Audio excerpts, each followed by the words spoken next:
টানা ৬ দিন ঢাকাসহ বিভিন্ন এলাকায় তাপপ্রবাহের পর আজকে বৃষ্টিতে তাপমাত্রা ৬ থেকে ৮ ডিগ্রি সেলসিয়াস কমেছে। বৃষ্টির ঠান্ডা বাতাস বইছে, ঢাকার কিছুটা স্বস্তি এসেছে। তবে তাপপ্রবাহ থেকে মুক্তি মিললেও ঢাকাসহ ২১ জেলার বজ্রপাতের আভাস দিয়েছে আবহাওয়া অধিদপ্তর।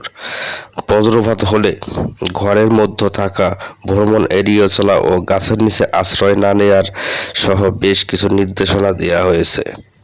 আবহাওয়া অধিদপ্তরের আবহাওয়াবিদ বজলুর রহমান জানান, বাংলাদেশের বিভিন্ন অঞ্চলে সোমবার বিক্ষিপ্তভাবে বৃষ্টিপাত হয়েছে।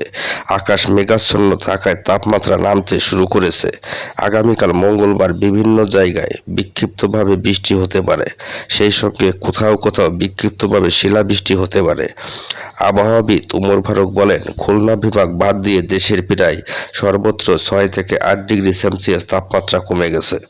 রাজশাহীতে একদিনের ব্যবধানে তাপমাত্রা কমেছে ৮.৪ ডিগ্রি সেলসিয়াস। রাজধানীতে কমেছে ৮ ডিগ্রি সেলসিয়াস। আবহাওয়া অধিদপ্তরের সতর্কবার্তায় বলা হয়েছে, ২১ জেলায় বজ্রপাতের আভাস রয়েছে। সকাল ৮:৩০ থেকে পরবর্তী ৪ ঘন্টার মধ্যে বিভিন্ন জেলায় স্থায়ীভাবে প্রতি ঘন্টায় ৪৫ থেকে ৬০ কিলোমিটার বা তার বেশি বেগে দমকা বা ঝোড়ো হাওয়া, বৃষ্টি বা বজ্রবৃষ্টি এবং বজ্রপাত হতে পারে।